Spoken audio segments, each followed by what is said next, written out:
Hello and welcome along to my financial derivatives lecture.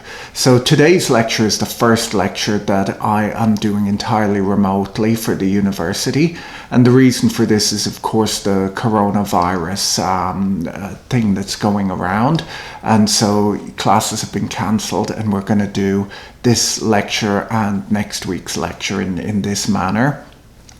Where I will be teaching online. And so some people who are watching this video might wonder why it's being done this way or why I'm putting this type of video up, and that is the reason. And so anyhow, how I'm going to work this is I'll be here speaking just like I am when I teach my class, and instead of having my slides on a projector, I just have my computer next to me here showing the slides. Now I can tell that the slides aren't perfectly in shot, but that's not the purpose is not for you to read everything off of the screen. You know, we're trying to learn here by just discussing and explaining this stuff. So you can go through your textbook if you need to sort of read everything written down carefully. And for the real purpose for this is my students will have at home their lecture notes, copies of these slides. And so the reason I'm putting this up here is just so you know what page I'm on of the slide deck and what I'm talking about. Now, we've got this class is the first 100% video version. The last 2 weeks classes, because this was a building issue, are also videoed and available for you to view, and I'll put links to those down below. And so anyhow, what we'll do is I will talk. I'll tell you all about the credit derivatives and so on as if I was in the class, and we'll get to see some of the slides here. So I guess it's time to get going, just like we would in class. And so yes, this is lecture number 9, and I guess I probably should pause at this point just in case you haven't already done. If you could go and wash your hands, because that's what we do now. We'll all go and wash our hands for 45 minutes and come back and continue on with the lecture. I'm just thinking back to the good old days when we used to be able to wash our hands and we could get it done in under half an hour, but that's no longer the way. And also one other change I'll be making to these lectures is I used to always, some of the slides you'll see are a little old-fashioned, and we talk about like dollars and cents as a unit of currency, but obviously nowadays in 2020 toilet paper is the new currency that people are using. So feel free to translate the exchange rate from dollars and cents into toilet paper if you feel it's necessary. I imagine this lecture will date itself rather badly, but anyhow, so let's get on with it. This is all based on chapter 17 of your textbook, Trading and Pricing Financial Derivatives. And the first thing we're going to talk about, the most important thing when we're talking about credit derivatives, is of course what is credit, right? And so credit, we have here our definition, is the trust which allows one party to provide resources to another party when the second party doesn't pay right away, okay? So that's any form of deferred payment. Whenever there is a product that you buy and you pay later, credit is built into that. Now, obviously, we think of credit as relating to loans, but that's not always the case, right? There's many sort of transactions in life that incorporate this credit, which really just means the belief that someone will pay you back both on time and in full. And so that's what credit is, and that then brings us to credit risk, which is of course a big part of this class. And credit risk is the risk of investors' losses arising from a borrower who does not make payments as promised. So that's kind of what credit risk is. Such an event is referred to as a default, and we'll be talking a little bit later. We'll be using that word default quite a lot. And then some other terms that you'll hear are things like default risk and counterparty risk. And often when we're talking about financial derivatives, in the past, in some of my prior lectures, we've talked about this idea of counterparty risk and whether counterparty risk exists, and we've talked about things like clearinghouses and so on that exist in order to reduce or get rid of counterparty risk within derivatives. But of course, counterparty risk is tied to credit risk as well. It's just the risk that the other person won't pay you. So credit risk, counterparty risk, very similar concepts. So what are credit derivatives then? Well, they are derivatives, and we've defined derivatives already in prior classes, and I have videos up that explain what a derivative is. But a credit derivative is a derivative that has a payoff that depends on companies' or countries' bonds. So essentially, bonds have a credit component associated with them, and we then are able to build these derivatives that reference these bonds, or that reference the ability or willingness of either a company or a country to pay back the amount owed in full, and that is a credit derivative. And so then we have a bunch of different types of credit derivatives that we're going to talk about in today's class. So how did it work before credit derivatives? Well, the very old idea of how a financial institution worked, or a bank worked, was this idea that a bank would take in money in terms of deposits, where their customers would put their money in the bank, their savings, and then the bank would pay them a rate of interest on that, and they would lend that money out to other people. And so we'll say, for example, a home mortgage could be made using that money, a business loan, all sorts of loans could be made using the money that customers deposited at banks. Now, this is a good and a bad thing. The downside of that is it might have limited the size of the loans market, right? Because if there are fewer people making deposits and more good credits, like good customers who need to borrow money, the bank might be unable to lend to them in such a situation. And it's not always just the situation is that the bank doesn't have sufficient capital to lend out. It could even be things like sector risk or size of loan that a bank finds unattractive, right? Because you'll imagine that at a bank, before the existence of derivatives or a lot of the modern ideas in finance, they would have wanted to diversify their loan book, right? They wouldn't want to lend the money to just one type of business, because we'll say, for example, if there was a slowdown in that business, we'll say right now, if there was a bank based in in the Permian Basin in Texas, right, where all of the oil drilling is going on, and the price of oil has just fallen rather significantly in the last few weeks, a bank would be in trouble if they had made all of their loans to energy companies, to oil drillers, right? And so for that reason, banks will have historically tried to diversify their loan books and lend to a whole bunch of different types of customer. Now that makes sense, obviously, from the bank's perspective, but from a borrower's perspective, it's problematic if you turn up to borrow money and the bank is no longer lending in the sector in which you work. And so this, once again, would have kind of stifled the economy a little bit and not necessarily been good. And so companies would have historically gotten fewer loans, and banks equally would have only been able to make a certain amount and certain types of loans.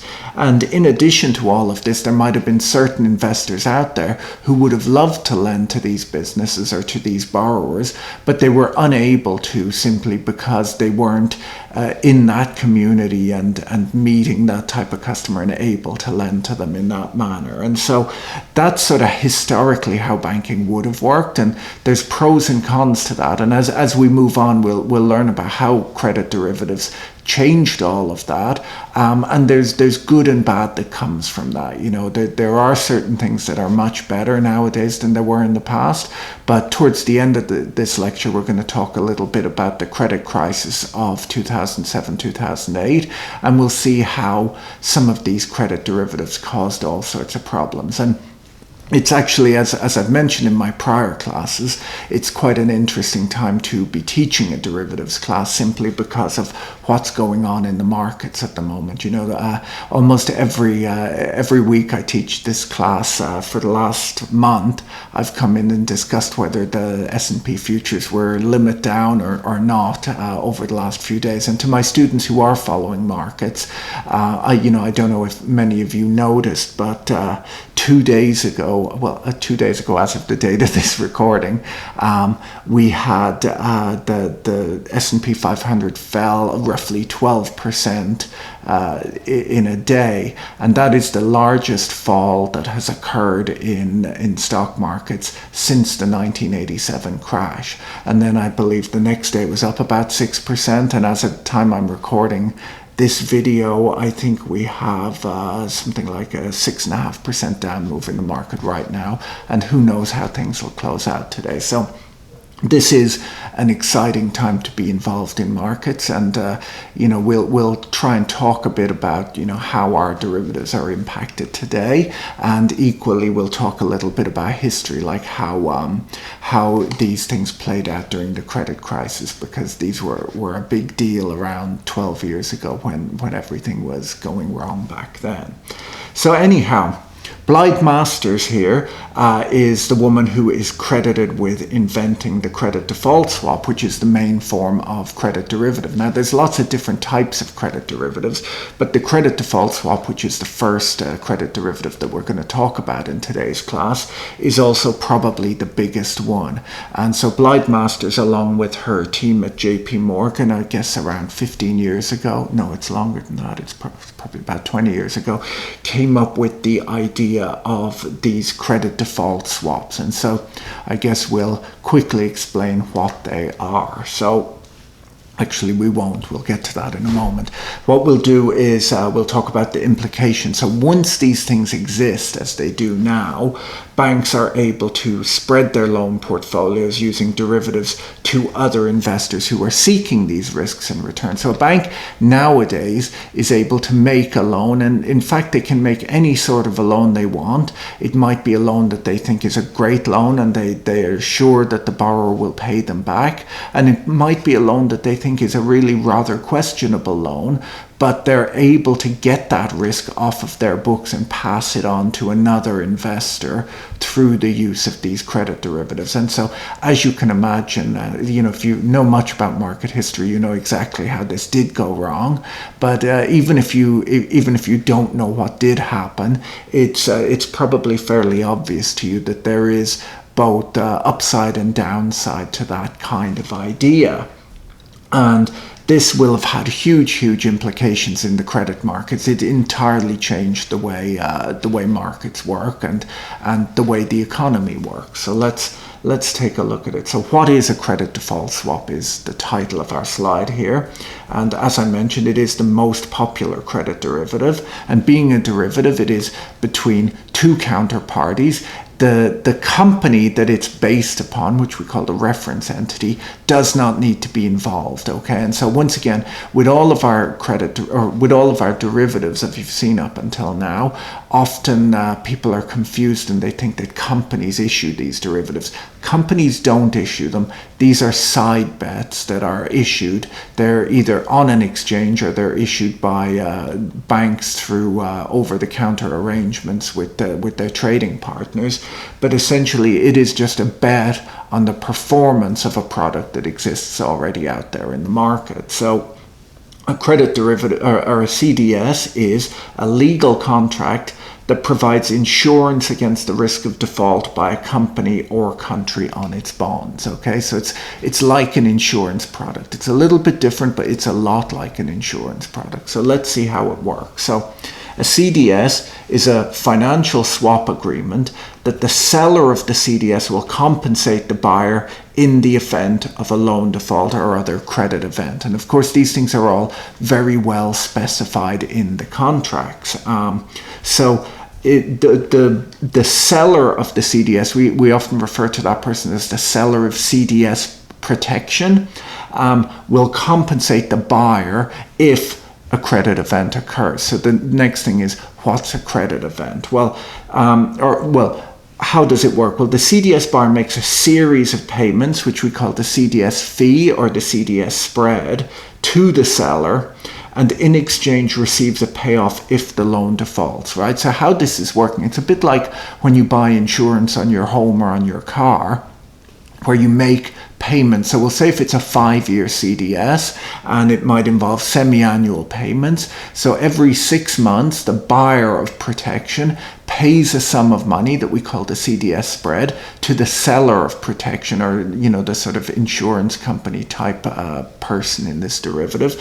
They make these semi-annual payments, and they receive nothing back unless something happens, unless there is a default or a credit event, okay?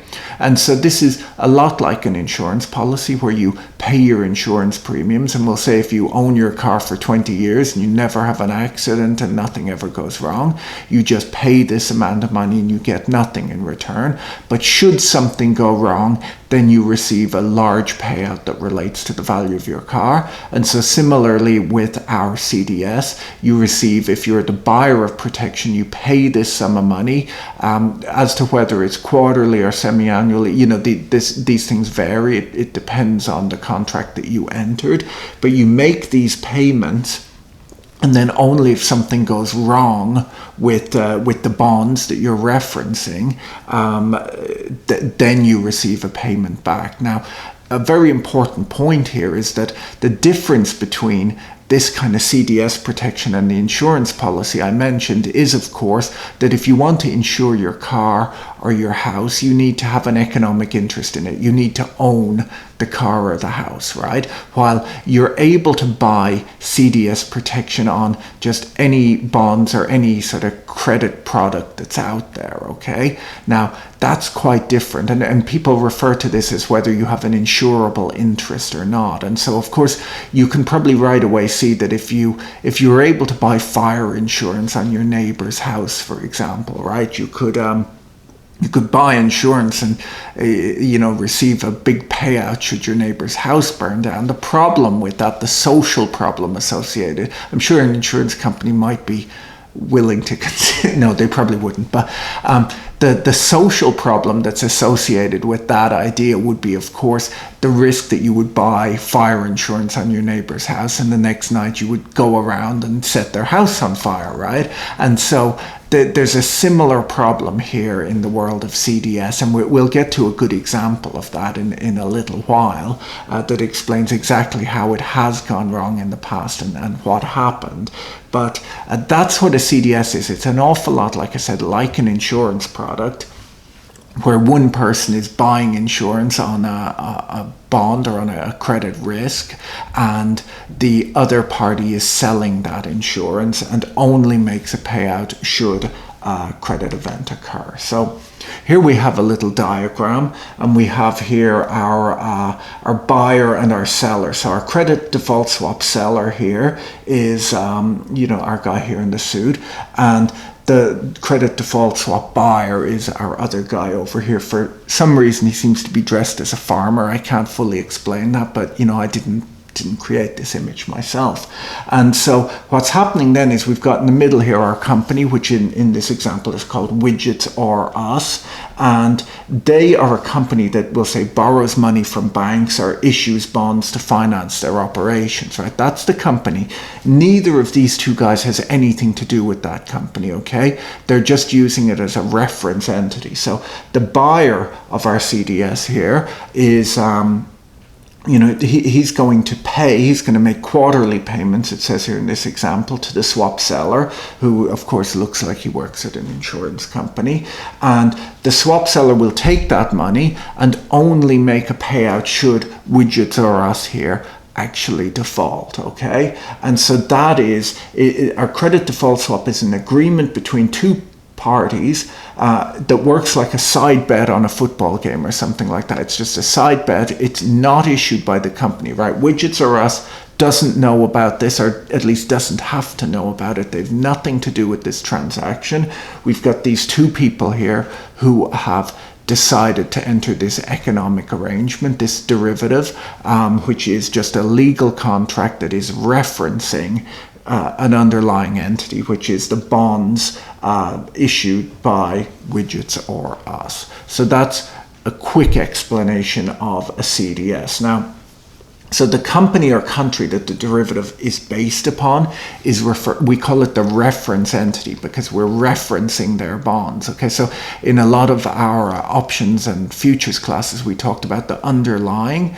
With CDS, we talk about the reference entity, so the company whose bonds or loans that we are referencing, and should they default, then a payout is made. So default by the reference entity is called a credit event. So that's another term that we use when talking about credit derivatives. So the buyer, in our example, has the right to sell bonds issued by the reference entity to the seller for their full face value when a credit event occurs. So what do I mean by that? So now, as I said, they don't actually have to own these bonds to begin with, and there's two ways that a CDS can work. There can either be physical settlement or cash settlement, but we'll start with physical settlement here, where the buyer has the right to sell bonds issued by the reference entity to the seller for full face value. So obviously, when a credit event occurs, a credit event will be defined, and it's often things like a failure to make a payment, a failure to pay off the entire principal, even things like a late coupon payment, that kind of thing will be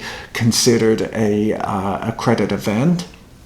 And should that occur, obviously that's going to push down the value of our bonds, right? Because the bonds were worth a certain amount to begin with, and then when the company appears either unwilling or unable to pay off their bonds, the bonds are going to fall in value, right? Because they're clearly less valuable, and so when that happens, then how do we work out what the loss is on the bonds? Well, if the person who has bought protection has the right to just deliver those bonds to the seller of the CDS and be paid as if these bonds were worth their full face value, so we'll say 100 cents on the dollar, and the bonds might be trading in the secondary market after a default at, we'll say, 40 or 50 cents on the dollar. So even if our buyer of CDS protection didn't own the bonds, they can go out and buy those bonds now and deliver them to the seller of the CDS, and maybe they can buy them for 50 cents on the dollar, sell them at $1 on the dollar, because that was the arrangement, and that is the profit that they made on trading CDS. And so the seller has the obligation to buy the bonds for full face value when a credit event occurs. And the total face value of the bonds that we're referencing is the notional value of our CDS, our credit default swap. So that's roughly how a credit default swap works, and hopefully that makes sense to you. Now, it's worth noting as well that we'll say, for example, if Widgets or us, or if our company, our reference entity, has a number of different bonds outstanding, the different bonds might be trading at different prices, right? Because there might be a whole bunch of different bonds with different different covenants and different setups, different arrangements. Often, of course, unless it references a very specific bond, if it just says the bonds of the company in question, well, then there'll be a bond that is what is known in the industry as the cheapest to deliver. And so the person who has bought protection will try and buy the cheapest possible bonds that are available in the market in order to deliver them to the credit default swap seller, in order to maximize their payout. So that is how a credit default swap works. So as you can see, it's not hugely complicated. It's kind of an interesting and possibly useful derivative. You can also see that there is some potential downside associated with it as well. So the buyer of the CDS, as I explained, makes periodic payments to the seller until maturity or until a credit event occurs, right? So once a credit event occurs, the transaction takes place where bonds are delivered and a payout comes back. And then after that, the CDS contract disappears. It doesn't continue on after that.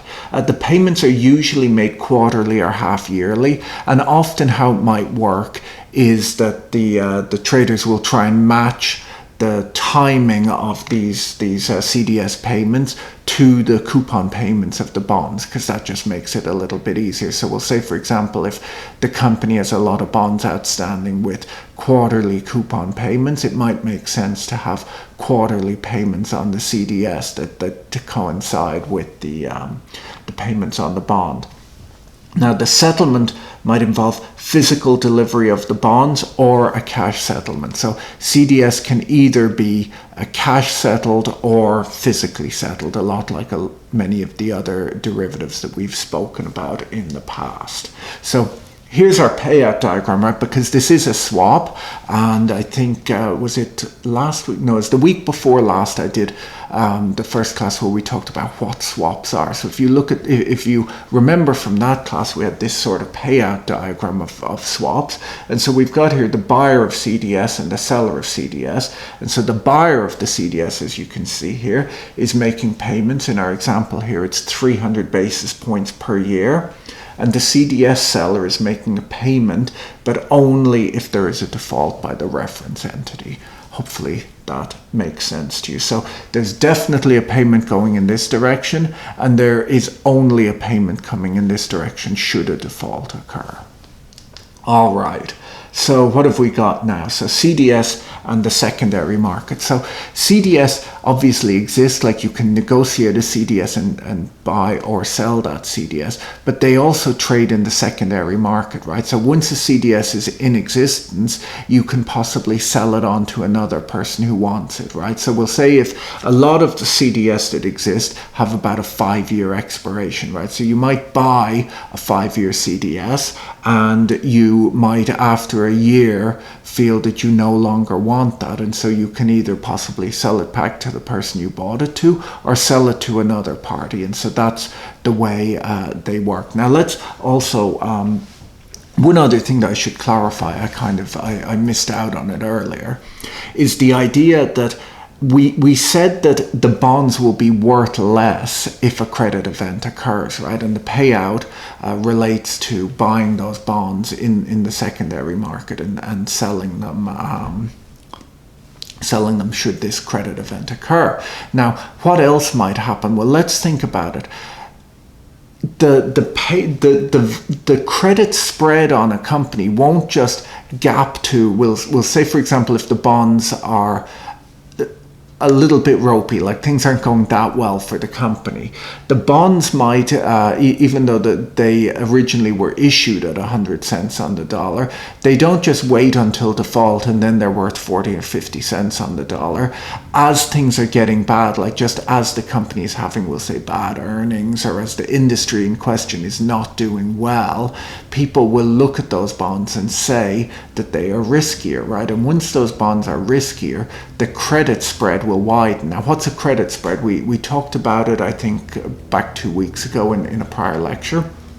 The credit spread is the difference between the interest rate that a risky borrower has to take and the interest rate that a risk-free borrower will pay, right? And so we'll say, for example, if there's a company and they are a risky borrower and they're paying, we'll say, 5% interest on their bonds, and the government bonds at the time are paying, we'll say, 1% interest. The difference between those two interest rates is the credit spread, right? And so as things are going wrong for the company, the credit spread will be widening, and as things go well for a company, the credit spread will narrow, right? And so if you're trading CDS, you don't just have to buy protection, we'll say, for example, and wait until something goes horribly wrong, default occurs. Even if we're just on the road to default, if the company is not doing as well as people would have expected it to do, what will happen, of course, is that the credit spread will widen. And as the credit spread widens, these CDS that you purchased, this credit derivative that you purchased, will also become more valuable, right? So you don't even need to hold on to it for the eventual hopeful payout, or at least hopeful for you, payout, as the spread widens, the CDS contract will become more valuable, and you can possibly just sell it on to someone else and take your profit there and then. And obviously on the other side, if you are the seller of protection, when you've sold CDS, we'll say if you sold CDS on a company that seemed kind of risky to start with, and then that company has had good sales and things have just been going well for that company, what will happen is that the credit spread will narrow, and that means that your side of the transaction is doing better, right? Because when you sold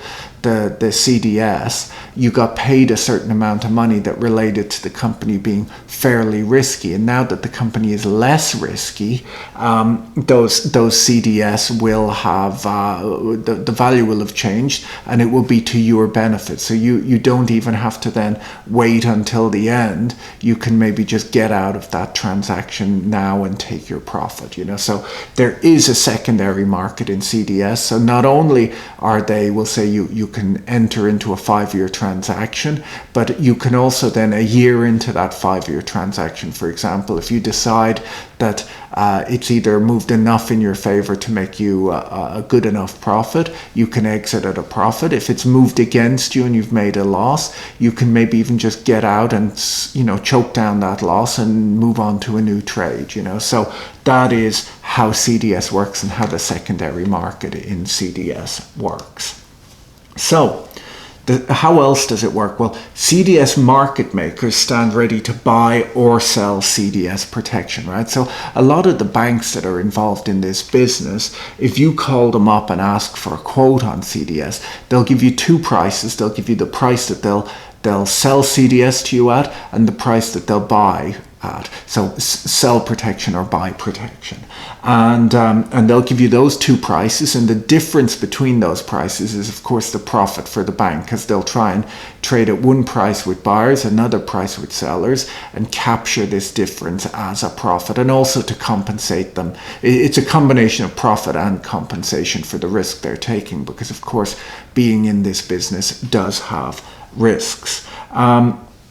They can also, a seller of CDS will say, for example, if we think a little bit about what the CDS spread should be, so how much, we'll say, let's take an example that there's a company out there, and right now they've just yesterday issued a bond and they have to pay 6% interest on that bond, okay? And we'll say if the risk-free interest rate right now is 2% for the same holding period, so it's a 5-year bond, and the risk-free rate for over the same 5-year period is 2%. This company is paying 6% on their bonds. Well, let's think a little bit about how we might value a CDS. Well, let's think, how much should you have to pay to make that 6% bond risk-free, right? Because if you bought insurance or protection on that bond, it's gone from being a risky bond to a risk-free bond, right? And we know what the risk-free rate is. We've just said that the risk-free rate is 2%.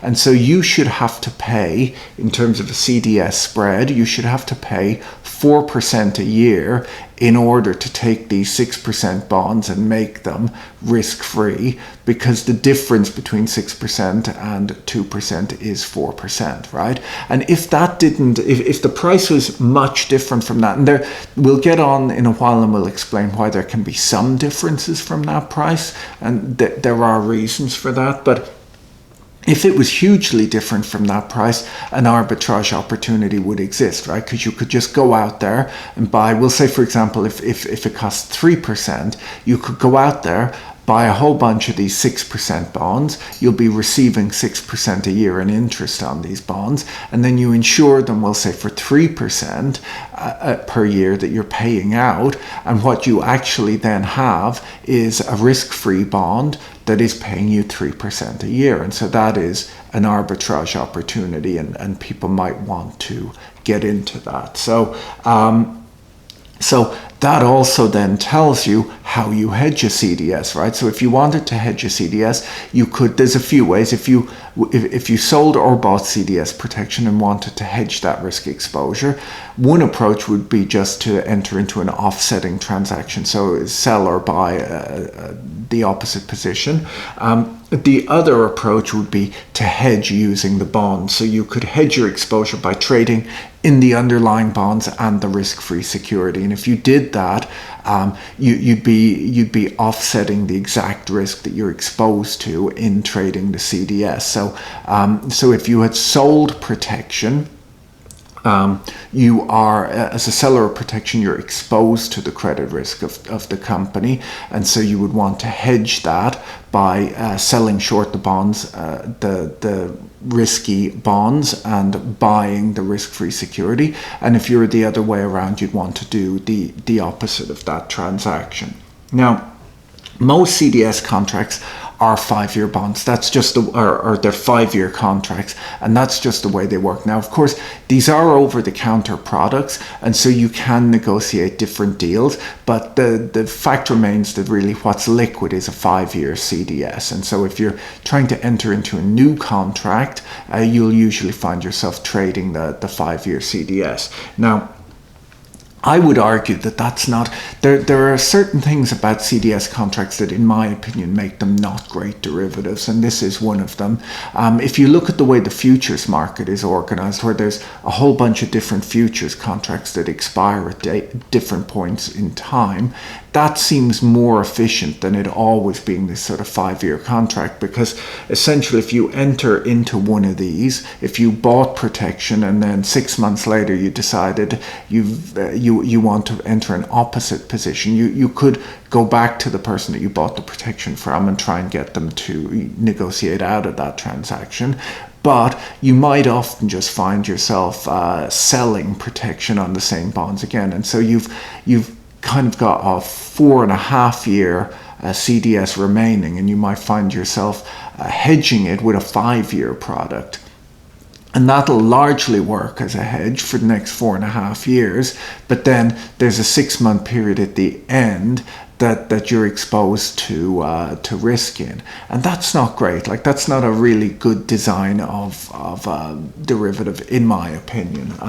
Other people might disagree, but that's my opinion. But anyhow, so types of credit event, we should explain now, or talk a little bit about credit events and what they mean. So there are several events that can constitute a credit event and necessitate a payout on a CDS contract. Bankruptcy is obviously a credit event. Failure to pay coupons or principal, a credit event. Or restructuring. So there's a whole bunch of things that are classified as credit events, and they'll all be written into the contract and specified and explained very well. Now, there are issues associated with this, and another thing that, in my opinion, makes CDS not a great product is, that they were a very sensitive topic about 11 years ago, and this was during the whole European debt crisis. And so the problem was, we'll say, countries like Italy, Greece, Portugal, Spain, whose bonds were coming under pressure at the time. A lot of people got angry and said that, the CDS traders were possibly causing these problems, and I'll allow you to decide on your own what you think of that argument. But where am I going with this? Well, the problem, of course, was that when, we'll say, Greece, for example, restructured their bonds, it was very much engineered in order not to be a credit event. And the reason for that was, of course, we'd just come through the credit, well, we're barely come through the credit crunch at this point, and everyone was terrified that another big credit problem would occur. And of course, should a country default on their bonds, what would have happened was that there would have been huge payouts from these sellers of protection, which were often big financial institutions like insurance companies and so on. And of course, governments were then worried that if that happened, they would have to bail out these financial institutions again, which, as you can imagine, was a very unattractive idea politically back in 2009. And, well, if not always, but particularly back then, because they had just finished bailing out the banks. And so basically it was all very much structured that what happened in Greece was not considered a restructuring, even though it was a restructuring, and so the buyers of CDS protection didn't get a payout. Now, once again, I'm amazed that the CDS market didn't disappear there and then, because if you think about it, any other trade that you put on, if you predict an event and you put the right position on that is supposed to pay off if that event occurs, you make money, right? So if you had shorted bonds, you would have made money. If you had traded any sort of options relating to this, you would have made money. If you bought CDS protection, you didn't make money because the regulators decided that it was not a credit event.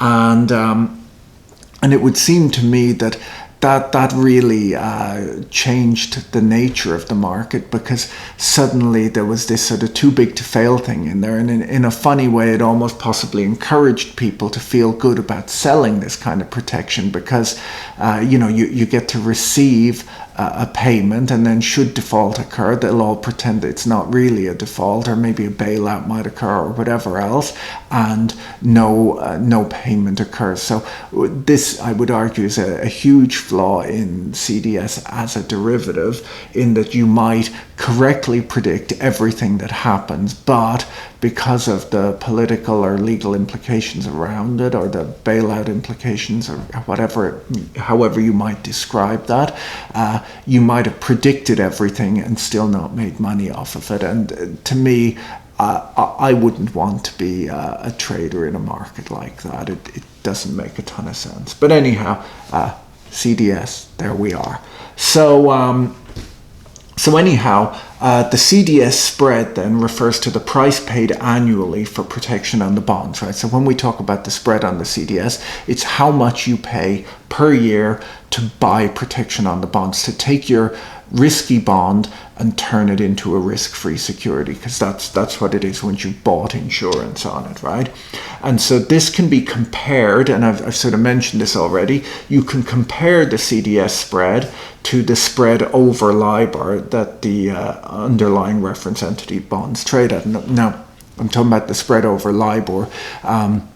In last week's class, or actually the week before's class, the one on swaps, we discussed about how LIBOR is disappearing. So of course the spread over a risk-free security is really what I'm saying. You can compare the CDS spread to the credit spread of the reference entity, and these things should be close, right? This is really how we're going to work on pricing credit default swaps, is that the spread has to relate to the credit spread of the company, because essentially otherwise there would be an arbitrage opportunity if you were able to pay less than the credit spread and take a risky bond and make it risk-free. So there we go. And so they need to be close, otherwise there'd be arbitrage opportunities if they trade publicly. And that's actually an important point, is that sometimes there actually can be a difference between the credit spread of the company and the CDS spread. And that's actually quite simply because sometimes it's very difficult to trade the underlying bonds. Because if we think about it, bond investors and stock investors are quite different, in that there's always equity there's usually always equity available to be bought and sold, so you can buy stock or sell stock all day every day. Usually with bonds, what happens, the kind of person who buys bonds, they buy it because they like the credit risk and they like the investment, the interest rate, and they usually buy a bond and hold it until maturity. So often bonds don't trade that actively in the secondary market, and so if the bonds aren't actively traded, it's all very nice to say, well, the credit spread of the bond is this and the CDS is that, and so I'll trade the bonds against the CDS. But you might find that you're unable to trade the bonds. You can neither buy them nor short them if shorting them is what you need to do in order to extract the profit. And so in situations like that, actually the arbitrage opportunity would exist in theory, but it doesn't exist in real life because you simply can't trade some of the products that are required to be traded in order to extract a profit from a trade like that. Now, another thing that's worth noting is that, interestingly enough, often these credit derivatives like CDS are more liquid than the underlying bonds, which is kind of a crazy thing, but it's true. And so in a funny way, actually, when bonds are being issued, an investment banker or a trader who's considering buying those bonds, or the company that's thinking of issuing the bonds, will be able to work out what their credit spread should be by looking at CDS spreads, right? So the derivative, it's sort of the tail wagging the dog kind of an idea, that the derivative is actually maybe often more liquid than the underlying bonds, and so things work a little bit backwards, and the bonds are priced off of the derivative rather than vice versa. And that's sort of that's the world we live in, I guess. So there we go, CDS spread. So recovery rate. Now, recovery rate is a very important idea here within CDS, because often people think when we talk about, that the company goes bust, and they imagine that the bonds go to zero, right? So if you bought credit protection and you get paid 100 cents on the dollar, do you get to buy bonds for zero and deliver them and receive a dollar for a dollar on a dollar for the bonds? And the answer is no. And the reason is that often in bankruptcy events, bonds don't go to zero. And let's think about why that might be. Well, when a company goes bust, the stock will usually usually go to zero, the equity, but the bonds don't, because the bond holders, if you own a bond, you of course get the recovery of the assets, right? So that if the equity goes to zero, then the company is owned by the bond holders, and they get to sell off the assets of the company, and the proceeds of that sale goes to the bondholders. So typically when a company goes bankrupt, there is some recovery from bondholders, and thus the bonds don't go to zero. They go to an estimate of the recovery rate, essentially. And so often that's a percentage of face value, and it's usually estimated to be 30 to 40% of the face value of the bond. So therefore, by the face value of the bonds, I mean the value the bonds were issued at, right? So if the bonds were issued and they were worth $1,000 per bond, and there's likely to be a 40% recovery rate, that means that the bonds will be trading in the secondary market at $400 or 40 cents on the dollar. And so CDS buyers receive notional recovery. So the CDS buyers don't receive a payout as if the company had gone to zero, because it hasn't, or as if the bonds had gone to zero, because they haven't gone to zero. They receive a payout that relates to how much the bonds have devalued because of this credit event occurring. So that is recovery rate. CDS for hedging. So what's the use of these products? And so, we obviously hinted at this earlier. CDS can be used to hedge a portfolio's bond holdings, right? So if you own bonds, you're able to insure them. You're able to buy CDS protection in order to insure the bond portfolio that you own, or at least the credit portion of that.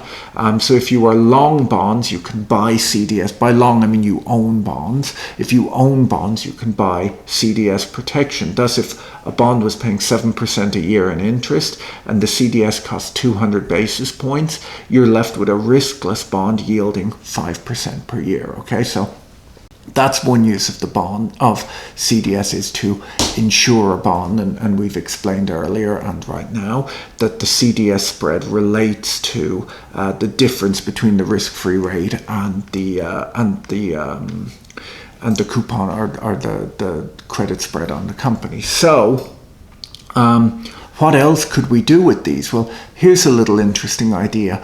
What if you wanted to own a bond, but you couldn't buy it, right? So we'll say, for example, if a big company issued a load of bonds there about a week ago, and you didn't actually get to buy some of them, but you would have liked to, right? How could you get that risk exposure? Well, what if you bought a risk-free bond? We'll say we'll use the bond we've used in this example as the example. What if you went out and you bought the risk-free bond, which we've said here probably has an interest rate of around 5%, and then you sold CDS protection on this corporate bond, and you will receive 200 basis points a year. What you've done is you've essentially created a synthetic corporate bond, right? Because you will be receiving 7% a year, which is what you would have received had you bought the bond in question. You're exposed to the credit risk of the company the way you would have been had you bought the bond in question.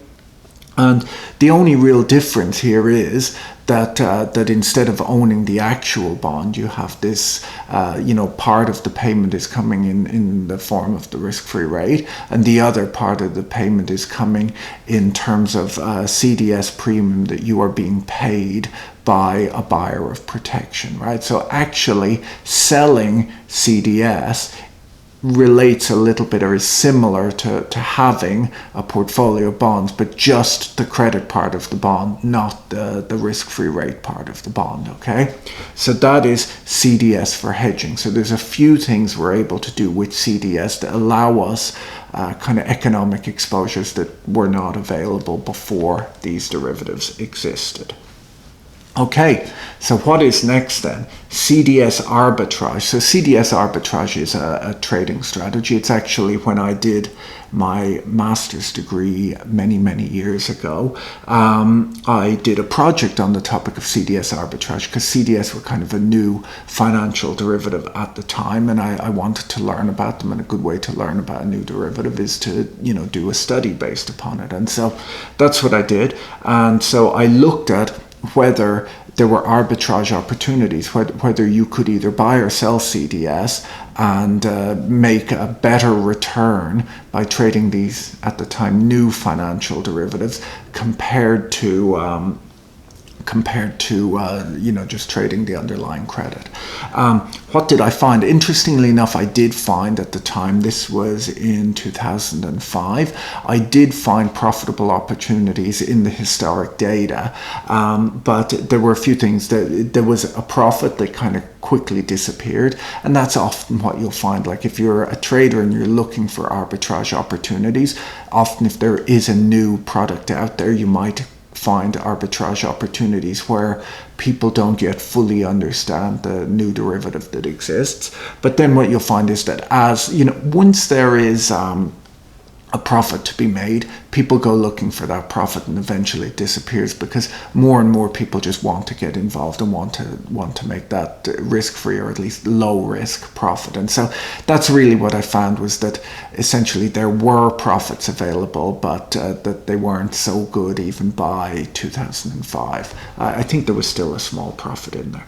But anyhow, so how does that work, CDS arbitrage? Well, if CDS protection cost 300 basis points a year, the equivalent maturity bond yielded 8% and the risk-free rate was 4%. Well, that means that you're able to buy this risky bond and receive 8% a year. You're able to pay 300 basis points, which is 3% a year in CDS protection, and you'll be receiving an overall return of 5% a year. And in the example here, the risk-free rate is 4%, and you've got a riskless security that is paying more than the risk-free rate. And so that would be the idea behind CDS arbitrage. So in this example, the CDS is trading too cheap, and you should buy the bond, buy the CDS, and earn an arbitrage profit of 1% a year with no risk, or at least with low risk, because there's always risk.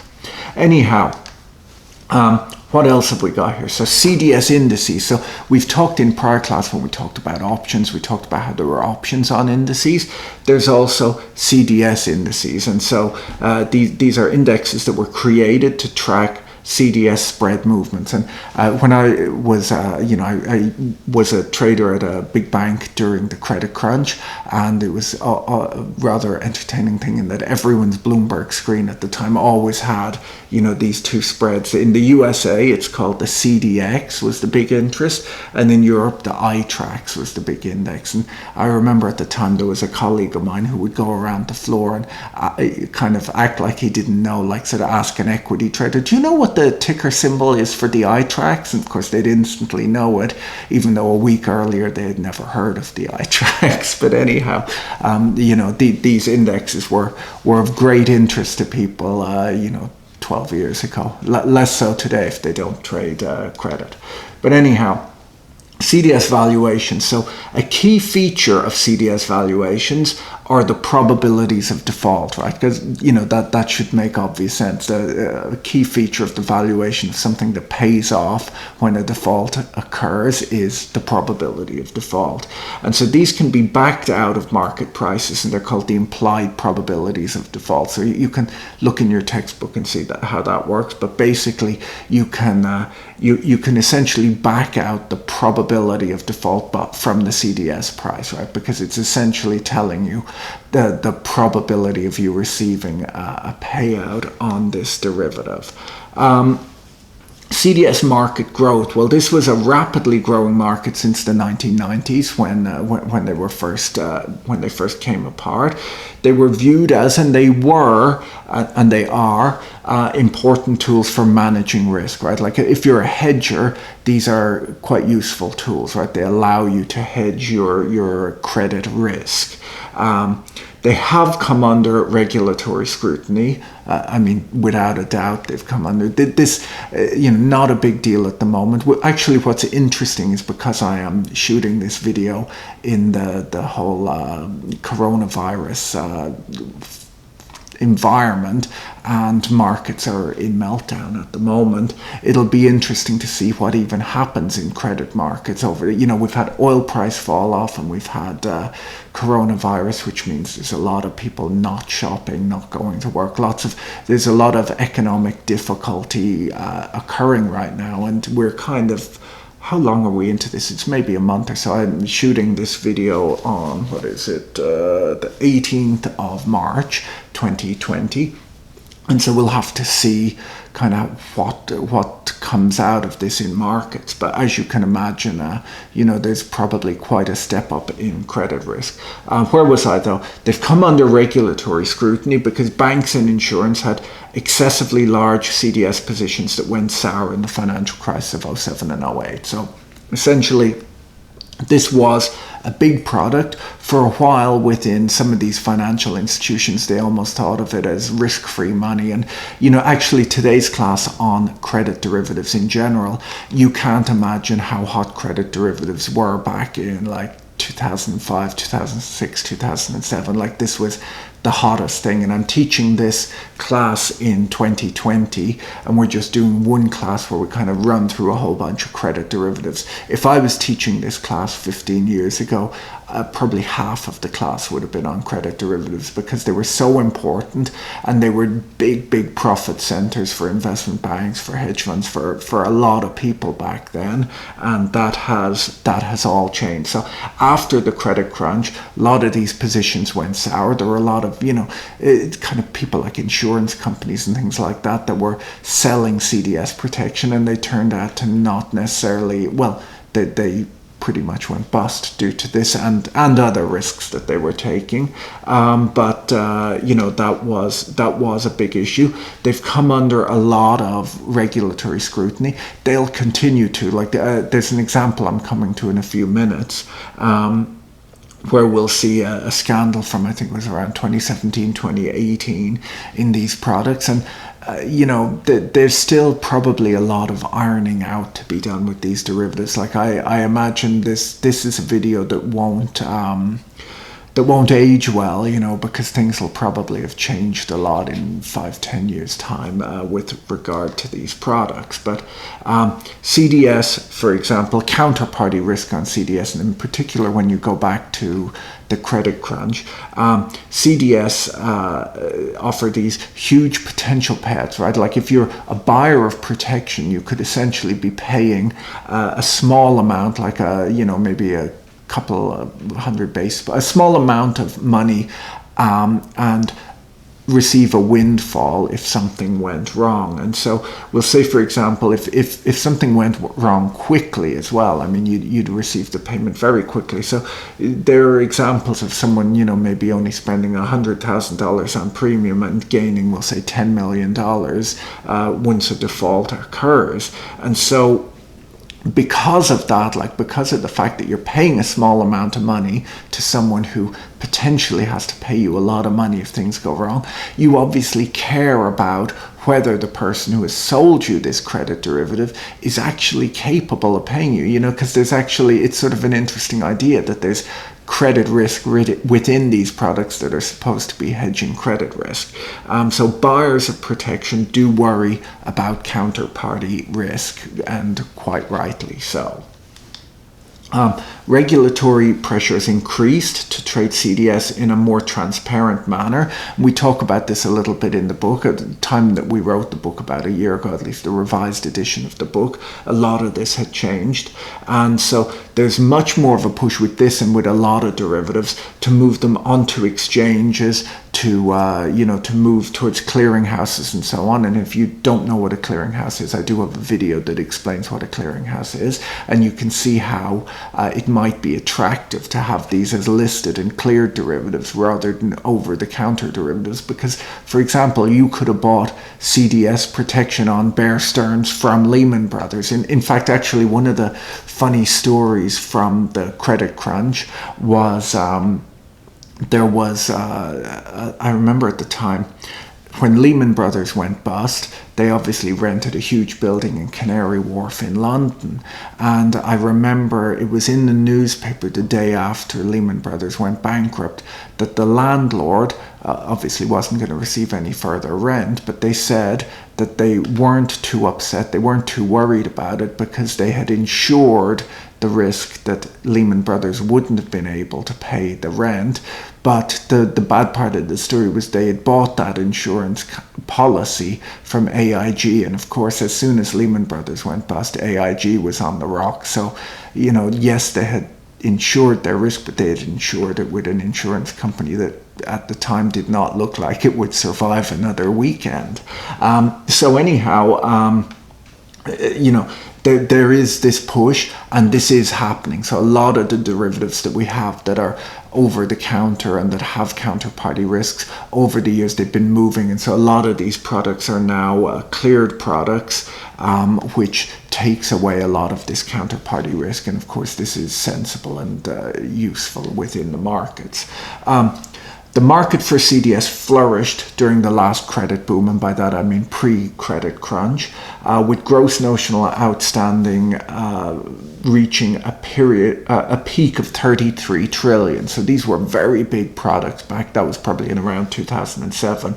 Since 2012, there was a ban in Europe, which has curbed investors from speculating on a country's financial woes. So you were no longer able to buy protection unless you could show that you owned the underlying bonds. So it's a bit like, it became like buying fire insurance on your neighbor's house. You weren't allowed to buy CDS protection on European government bonds unless you could show that you actually owned bonds issued by the country in question. So that was a big change that occurred, and that's the type of thing that whenever there's a crisis, new rules come out, and you have to be on the right side of the rules, I guess. So outstanding notional amounts of CDS contracts fell from 61.2 trillion at the end of 2007 to 9.4 trillion 10 years later. And I have a chart coming up that'll show the levels more recently. The share of outstanding amounts cleared via central counterparties has risen rapidly from 17% in 2011 to around 55% now. So they're not all centrally cleared, but more than half of them are, and that's the direction that things have been going in and are going in. So here's the chart I mentioned to you. This is notional amounts outstanding. And as you can see, it really peaked there in around 2007, and it has just fallen off. And so the blue line there is multi-name, and the red, I don't know what you call that, kind of a wine color, is a single name CDS. So there's been a big fall off in all of these products, but as you can see, as a percentage, multi-name CDS has grown quite a bit. So a CDS contract that references more than one name, so we'll say if it references a portfolio of bonds or an index type product, they have become about, I don't know, almost half of the market in recent years. But of course, as you can see, the market is significantly smaller than it used to be, but that's a trend. And what else have we got here? Compression. So compression is basically when I said to you earlier about this issue of that if you had bought a CDS and then you sold another CDS in order to hedge it, in order to flatten out or to take your profit on that trade, and you were left with this sort of non-overlapping time period. I think the example I gave, I said if you had bought a 5-year CDS and then 6 months had passed and you decided that you wanted to get out of that, and so you sold another 5-year CDS, and that would hedge you for the next 4.5 years, but then at the end you have this little bit of risk. And so one of the big things that's been pushed by regulators post credit crunch is this idea of compression of derivatives, and that basically just means that they look at all of the companies that are out there, and we'll say if you bought certain CDS from a bank and you sold another rather similar one from the same bank, they try and compress those down into one position in order to reduce the complexity that's out there in the market and to reduce the notional values outstanding. And this all relates to the unwind of banks like Lehman Brothers. So when Lehman Brothers went bust, all of the banks that either owed money to Lehman or were owed money by Lehman all kind of put in what they were owed or what they felt that they were owed, and basically this big nasty web of derivatives exposure all had to be unwound. And so now the idea, that the thing that regulators are pushing towards is that the web is less nasty, and so the unwind is a little bit easier today. So that's compression. And then here we have maturity, and so the different colors, this sort of wine color is less than 1 year, so rather short-term CDS.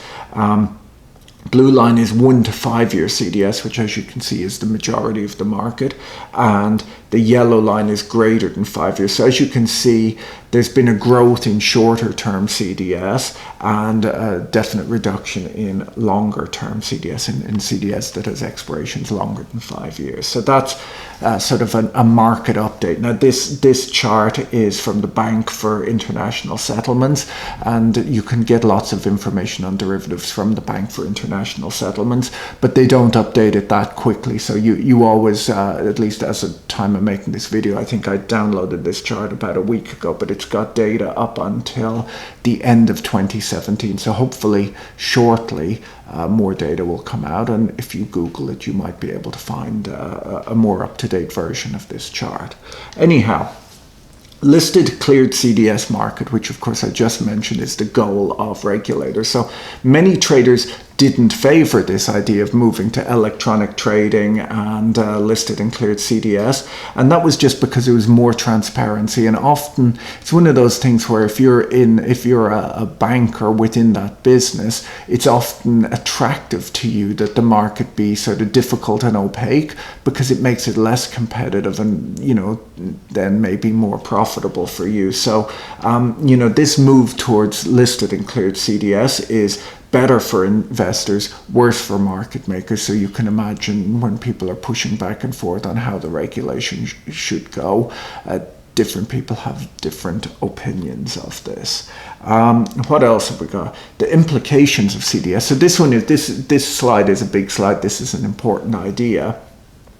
And people did, just to be clear, people did discuss this pre-credit crunch. It just didn't get much attention paid to it. In fact, I have a friend, Manoj Pradhan, who worked at Morgan Stanley and was publishing papers on this very topic back in 2006, 2007. So it's, you know, people did notice this. It just, not everyone cared.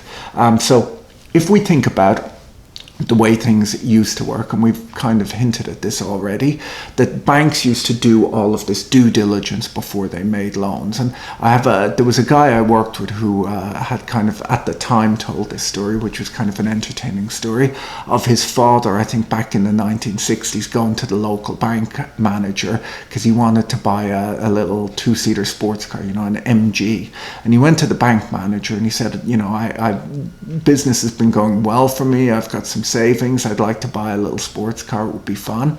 And he had to sit down and explain himself to the bank manager. And this friend of mine, his dad, told the story that the bank manager came back and told him he could not borrow money to buy this sports car because he was a married man with children, and he has no need for a two-seat sports car, and he should save his money and try to be a bit more sensible. And that's kind of how if I looked at the demographics of who watches my videos, and the average age group is between 20 and 30. So if you speak to your parents or your grandparents about how the loans market used to work, it was kind of like that, where you had to sit down and discuss it with the bank manager. Nowadays, you sort of fill in there's probably an app on your phone where you can get a loan to buy a car. In fact, there's going to be, right? And so things are quite different now. And the reason things are quite different is because back then that bank manager, had he made that loan and had it been a bad loan, the bank would have sat on that loan for however many years it was. And if there were losses associated with that loan, that bank manager would have had to explain it to senior management, and they might have said to him, why did you make a foolish loan like that? That's not the kind of loan our bank makes, right? And so that's how loans used to work. Now there's, sort of computer says yes or computer says no is the way the loans market works. And this is all different, So back then they would monitor the credit health of the companies they made loans to. And let's also think about it. When a loan is initially made, when a company historically approached the bank and said, we need a loan in order to build a new factory or whatever it might be, all sorts of questions get asked and financial plans are put together. And, this stuff is still done, but it's just approached differently. And they would have analyzed how likely this loan is to reach maturity and to be paid off in full. And they would have cared about that. While now they don't really have to, right? A bank doesn't have to think that it's a good loan to make the loan. They just have to think they'll be able to sell that loan on, right? Because they can hedge away the risk. And so they can make a loan that they don't even think is good and sell the risk away to someone else, and they're fine, right? And so that is how credit derivatives really, really changed the nature of markets for loans. So, and why does this even matter? Because you might say, well, the bank doesn't have to worry about it, but whoever is investing in that CDS, like the seller of CDS protection, which, as we've just explained, is almost like the buyer of a bond, they can do that analysis, but they can't, because who gets to sit down with the company CDO and grill them on their plans and everything else? Not all these people who have some exposure to some CDS, and even the buyers of individual bonds don't really get to do that. This is something that happened at issuance, and if it's not happening anymore, it just means that the nature of lending markets has changed. Excuse my cough. Hopefully I'll still be here in a week's time. I should go and wash my hands again, I guess. So what have we got here? So the repackaging and redistribution of risks is great in many ways, right? You can see the upside of this. More investors do have access to these risks and returns than before, and risks are less concentrated. And that's one of the things central bankers did say at the time. They said the beauty of the modern market, this was back in 2000, I think Greenspan was quoted as saying that there was no longer this concentration of risk, and that was a good thing in the market. And that is true. But the big question we have here is, nowadays, who is monitoring credit health? Banks don't do it anymore. Credit rating agencies were supposed to do it, but as we saw during the credit crunch, they didn't really cover themselves in glory. A lot of the securities that went to zero were rated AAA at the time. And so this is sort of, this is the downside, I guess, of the existence of many of these credit derivatives. So CDS and the credit crunch, and I do have not as long a video as this, but I do have a long video on this very topic, which I'll try and link to. But CDS markets did reduce credit monitoring significantly.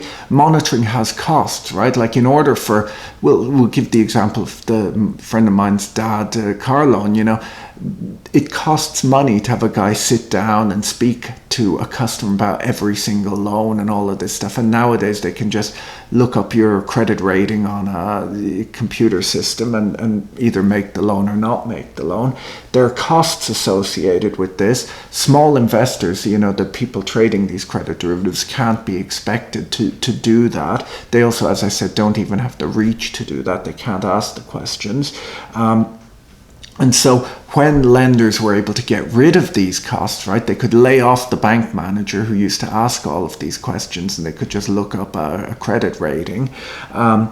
This meant that it was actually cheaper to make loans, right? And that would have also been reflected in the credit spread. So credit spreads would have narrowed because because banks no longer had these monitoring costs. And so this very issue was one of the fuels of the credit crunch. And hopefully that seems probably obvious to you.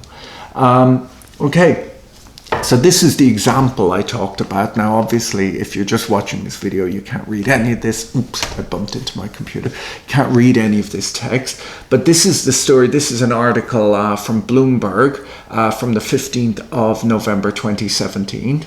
And it was about this company called Hovnanian. I'm probably mispronouncing that, but it's a New Jersey-based home builder. And so there was a big problem that occurred because what happened here, I'll read the article rather than I get sued for slander. The credit derivatives market is treating New Jersey's largest home builder as if it's about to default, even though its stocks and bonds show no sign of panic, okay?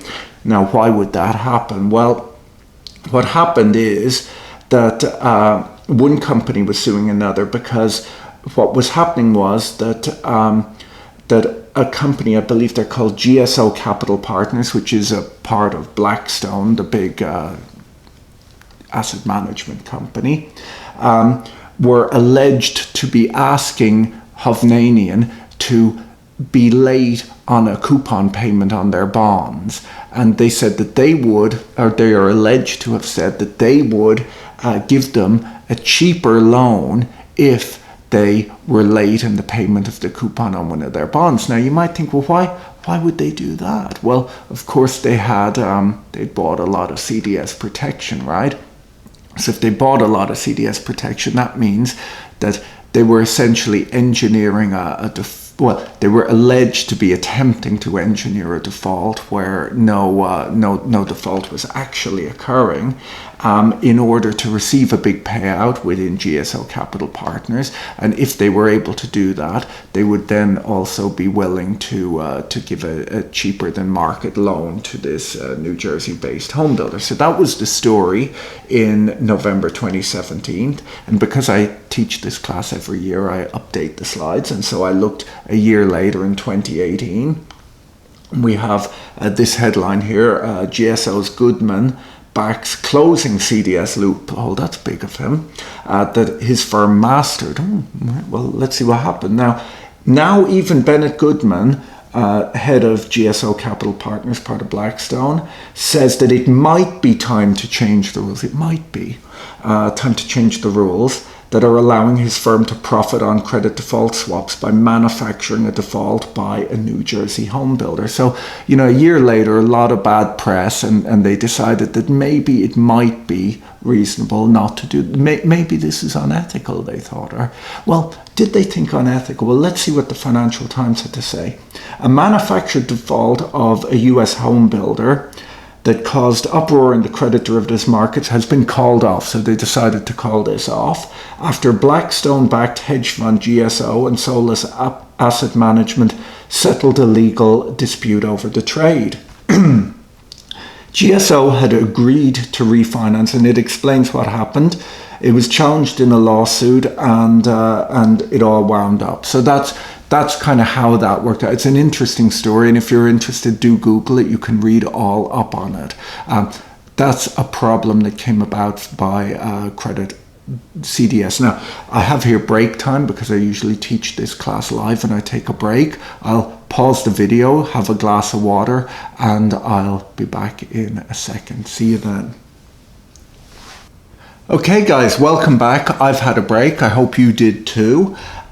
We are back with the second half of our class on the topic of credit derivatives. So the next thing we're going to talk about here are asset-backed securities, also referred to as ABS, asset-backed security. So an asset-backed security, much like it sounds like, is a security whose value and income payments are derived from and collateralized by a specified pool of underlying assets. So essentially we've got underlying assets that we put into a pool and we create a security based upon those. So the pool is usually a group of small and illiquid assets that are unable to be sold individually. So you can imagine this type of product where we'll say there's a whole bunch of small loans, because loans will obviously be the type of asset that might go into an asset-backed security, and you couldn't really sell them all off one by one where someone scrutinizes each individual loan and decides whether it's good or not. So maybe you could take them all together, take a basket of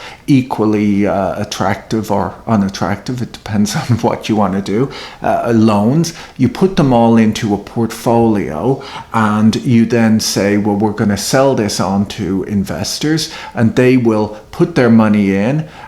They will now own this pool of investments and they'll receive a payout based on how these assets perform.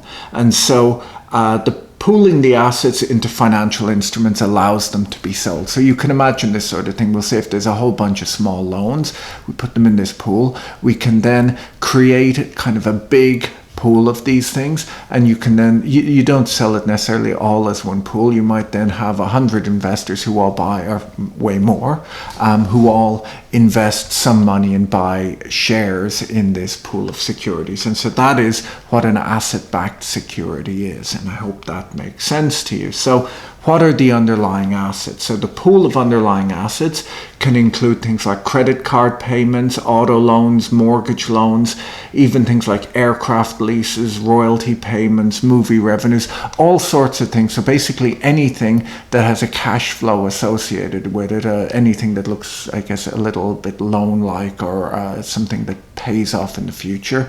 And we'll see a whole bunch of those in a little while. We're able to create an asset-backed security out of it. So how does it work? Well, the structure usually involves the use of what we call an SPV, which stands for Special Purpose Vehicle. Now, in order to make my slides a little bit better for my students, I like to search for an image to put in the slides, because I think, it just makes it easier to look at. And so I Googled SPV, actually I Googled Special Purpose Vehicle, and I came up with this image. And I guess this is definitely a vehicle that would have a special purpose, but it's not what we need.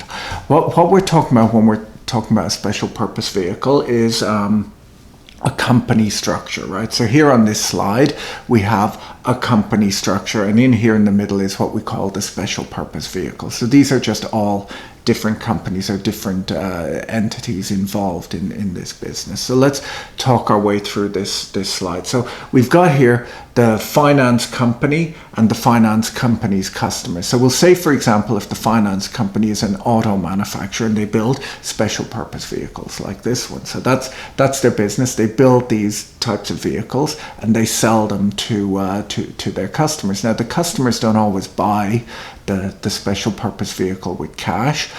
They'll often enter into some sort of an auto loan, okay? So what happens is that the special purpose vehicle, no, I'll stop saying that. The product is given to the finance company's customers, and the finance company customers make a payment to the finance company that sold this product. And so that's fine, but after a while maybe this company they think, well, wouldn't it be great if we could free up capital? We've all of these trade receivables, right? This money that's owed to us by our customers. What if we were able to sell that on to someone else, and then we would, be able to sort of start anew and make new loans and, have the cash to operate our business rather than it all tied up in these loans to customers or these trade receivables. So what happens is that we have some investors over here, and the investors put some money into a special purpose vehicle, which is a company that's been set up just for this purpose. It has one use, and it is to buy these trade receivables and turn them into securities. So the investors, we'll say if there's 100 investors and they each put in a certain amount of money into this special purpose vehicle, and then the special purpose vehicle buys the trade receivables from our company here, okay? So that's kind of how our asset-backed security is going to work. Now, there's a few other things here. There's a trustee here who, who will manage the special purpose vehicle. They'll manage the collection and the distribution and so on of the various cash flows associated with this investment. We've possibly got a ratings agency here, because in order for the investors in the special purpose vehicle to know what they're getting, what are we calling them? Asset-backed security. These underlying assets need to be rated for quality. We need to know how good they are to know how much we should reasonably pay for them. So there might be a ratings agency. And even in some situations, we've got down here a financial guarantee provider if required, right? Because if the credit is so bad on this thing that no one wants to buy it, well, then maybe we can throw a financial guarantee on top of it, and it might then be attractive to investors. But anyhow, all of that comes together, and what we've got is we've taken these trade receivables, we've bought them from the issuing company, put them into a separate company that's called a special purpose vehicle, and then investors are able to buy securities issued by that special purpose vehicle, whose payout is tied to the cash flows of those trade receivables. So that is how asset-backed securities work, and that's what a special purpose vehicle is. Okay, so what happens next? Well, the credit risk of the underlying assets is transferred to another legal entity, right? So the initial company that issued these loans, or that they're not necessarily loans, they're trade receivables, or they could be credit cards that have been issued, or anything like that. As I said earlier, there's a bunch of things that we could use as underlying assets, and so the credit risk of these assets is transferred to another legal entity. So the risk of these not being paid is no longer on the books of the company that initially issued them. So we'll say if it's a bank, the originating bank gets to remove those assets' value from its balance sheet and will receive cash in return as an asset, or as the asset-backed securities are sold. This improves the company, the bank's credit rating maybe, reducing the amount of capital it needs, right? Because a regulator will look at an awful lot of these loans on the balance sheet and say, well, you need to keep a certain amount of money at a central bank in order to, relating to the risk of the securities that you've issued. But if you're able to get rid of these, if you're able to pass them on to a special purpose vehicle and pass them on to investors, then you're no longer exposed to this risk, and so maybe your accounts look an awful lot more attractive after this. So that is something that can happen. So the credit rating of the asset-backed securities is based only on the assets and liabilities of the stuff that's been transferred to our special purpose vehicle. Now, in certain cases, that might even be higher. So the special purpose vehicle, or the assets in the special purpose vehicle, in many cases are actually higher than that of the originating bank. And that might at first surprise you until you see that banks usually don't have amazing credit ratings. And that is because the risk of the asset-backed security is no longer associated with the other risks of the originating bank, right? So we've got a very pure risk of, we'll say, these trade receivables or these credit cards or whatever it might be, and there's just that in this special purpose vehicle. None of the other risk associated with the daily operations of a bank are in there. So both the bank has kind of cleaned up its accounts, but equally the special purpose vehicle is a very easy to understand product, at least in theory. This might reduce the interest that the originating institution has to pay, because when a bank issues bonds, the interest rate might be high on those bonds if there's a lot of these risky loans on their books. But if they're able to get rid of them, maybe it reduces the interest rate that the bank has to pay on the bonds, because they've gotten rid of these assets from their balance sheet, and that might also lower their capital requirements. So that's an interesting thing, and that's kind of why these products exist. So what kind of products can we put in our asset-backed security? Well, there's things like home equity loans, there's auto loans, credit card receivables, student loans, equipment leases, aircraft leases, trade receivables. If you can think of an asset that might have a cash flow associated with it, you can create asset-backed securities. And the truth is that there's just tons of them out there now. It's, as I said, it's, things are changing as we speak right now with what's going on in the financial markets right now. And so to a certain extent, maybe, currency has disappeared and we've moved to a world where this is now currency, and so maybe, you can maybe write below and let me know if you can come up with an asset-backed security that is backed by this new form of money. But anyhow, we'll move on. It often entertains me in certain YouTube videos. You'll see, there's a type of person who issues these "I'll teach you how to trade" videos, and they often, they're kind of flashing cash. For some reason, they seem to make their trading profits entirely in US dollars. I'm not sure what, physical dollars, and they like to sort of show off their products. And maybe my video is the first one where people are, showing off this new form of currency. But anyhow, we'll return to asset-backed securities, I think.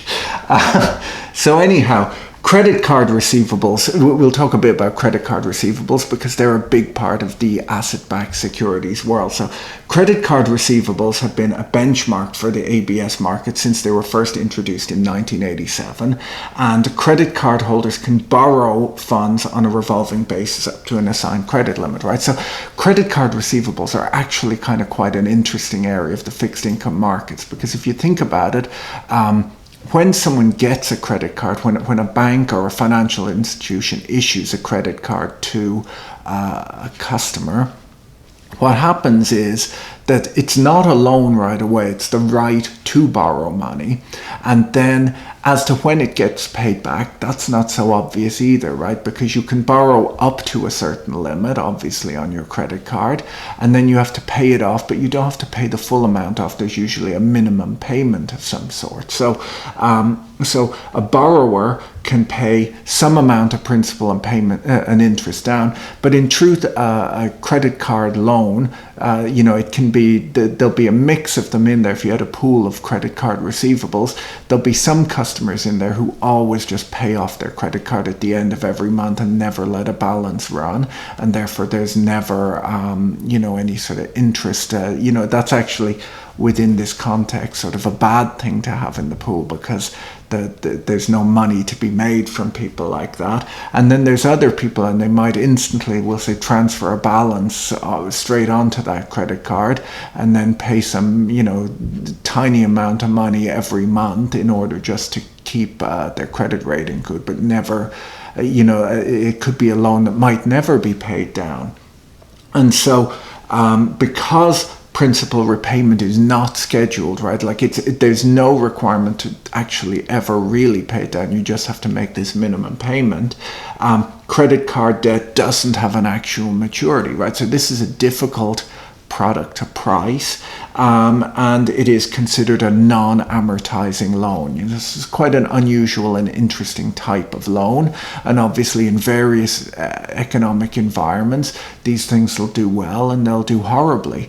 And the truth is, because of the high interest rate associated with credit card receivables or credit card loans, it might be that the person will say, for example, if they borrowed, we'll say, the full amount that they're allowed to on the credit card on day one, and they make this minimum payment for 30 years, they might have paid more than they ever borrowed in terms of, you know, the amount of money they paid, eventually go bankrupt, and actually maybe the investor in this credit card receivable would be up on that trade just because of the very high interest rates and so on associated with this. And if there's any advice I can give you guys, it is, you know, don't run a balance on your credit card. It's the worst kind of loan.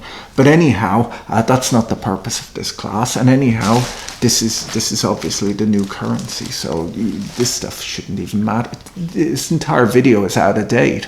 But anyhow, we'll continue on with it because maybe this can be used in a history class rather than a finance class.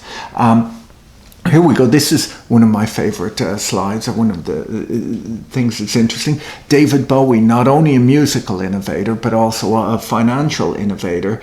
In 1997, David Bowie sold $55 million in bonds that were backed by the royalties associated with his music. So it was basically, he got paid up front. He received $55 million, and the investors in this asset-backed security, which at the time was referred to as a Bowie bond, would receive the cash flows associated with the sales of the CDs that David Bowie had, his entire back catalogue. Now, interestingly enough, this was 1997.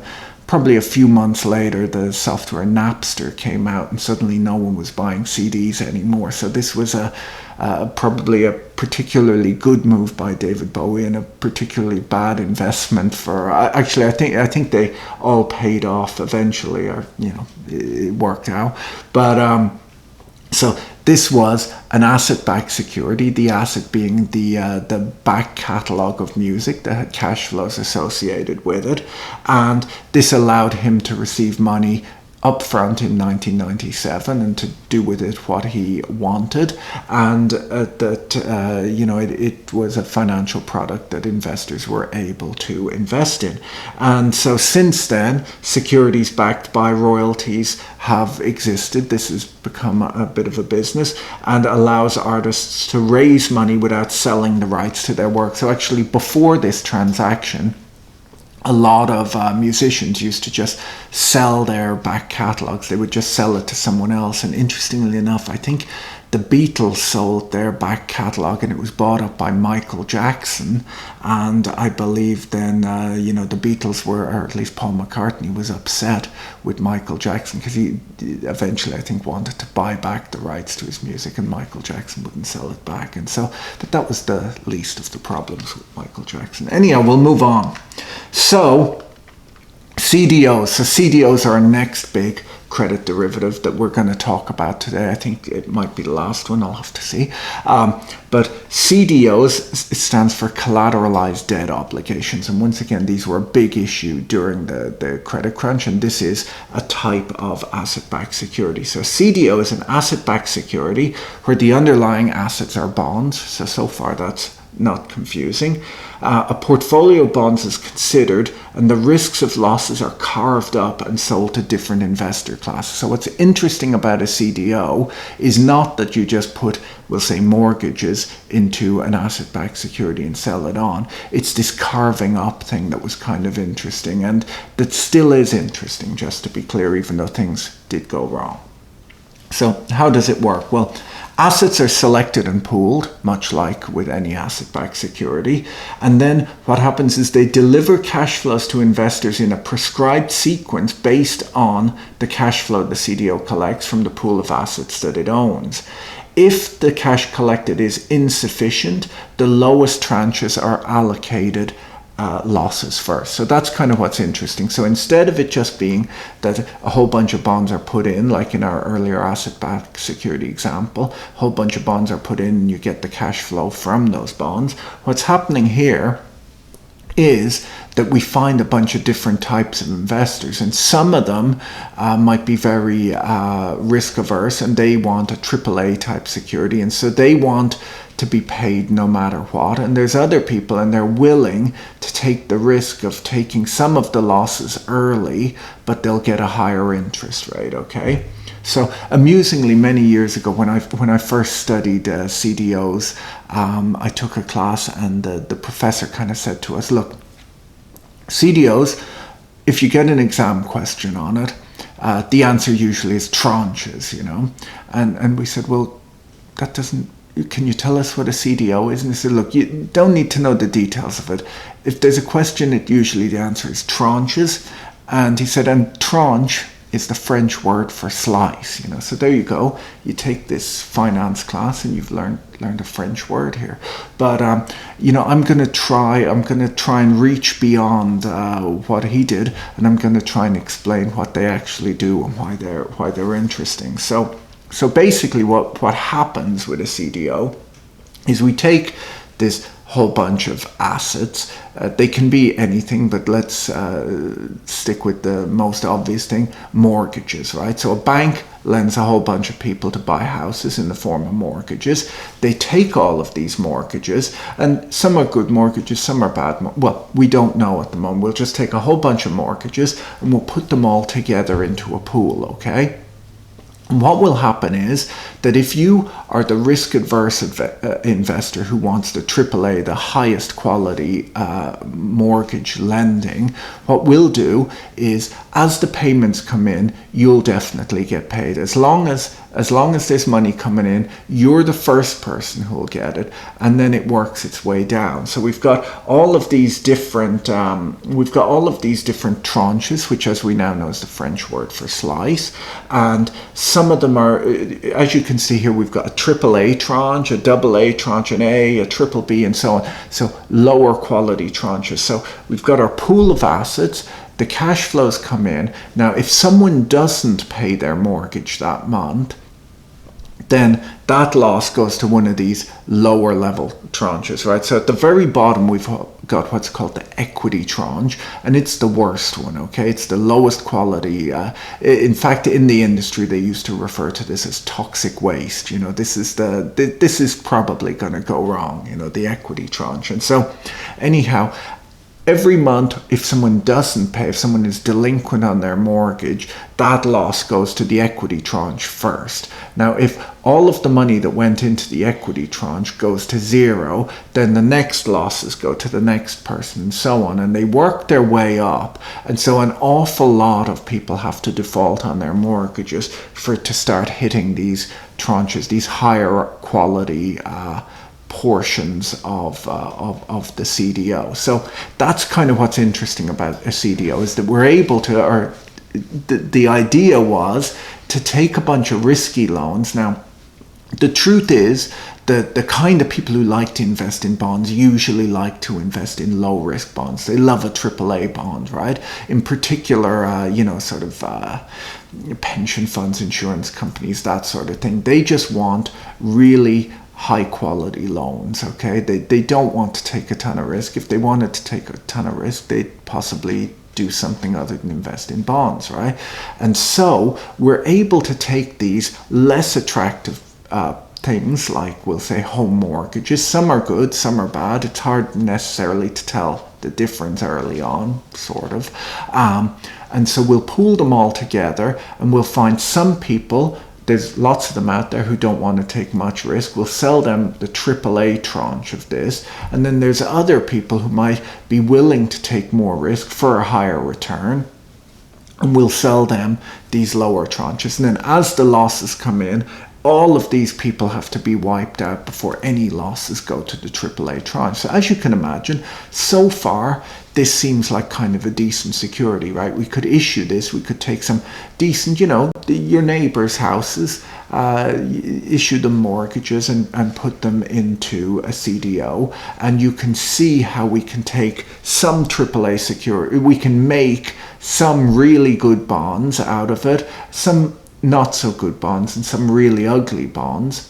And we can sell them to different types of investors. So that's what's interesting about a CDO, is that we're able to take an average or an okay type of loan and turn it into some really good loans and some really bad loans, just by structuring it like this and coming up with a rule book that says where the cash flows go. Now, as you can imagine, we move down the credit risk, like to the worst and worst, to the people who are going to take the hit first, and these are less and less attractive. So often the equity tranche, which was just the worst possible, like all of the early hits would hit this. You can imagine that we're going to pay a lower interest rate to these AAA lenders, and as we move down, we're going to pay slightly higher interest rates, but there is more risk. The problem with that equity tranche is it was almost unsellable, because it was just, by its nature, it was probably going to go wrong, or there were going to be big losses on it, or even just it's difficult to assess what the losses will look like on that, and so it's difficult to then find someone who wants to potentially get a high interest rate or potentially lose all their money. It's hard to know, and of course economic environment and everything is going to affect how this works. So that was the idea behind CDOs. And this is not a bad idea. We'll see as we move on. And as I mentioned earlier, I do have a video that tries to explain, what happened in the credit crunch and why. And you'll see how these went wrong. But at least from the initial idea, it's not an awful idea. And in many ways, you can imagine that even though it went horribly wrong, hopefully lessons have been learned. And there is possibly a way in the future where this idea of partitioning up risk and selling different risks, to taking an asset that has a mix of risks in it and selling certain risks to certain investors and other risks to other investors, it's not an awful idea. It kind of it's interesting. So where do we go from here? So that's the idea. So a CDO might be made up of a bunch of different tranches, which is the French word for slice. And in order of security. So in our example, we've got senior AAA, junior AAA, AAA, BBB, and residual or equity.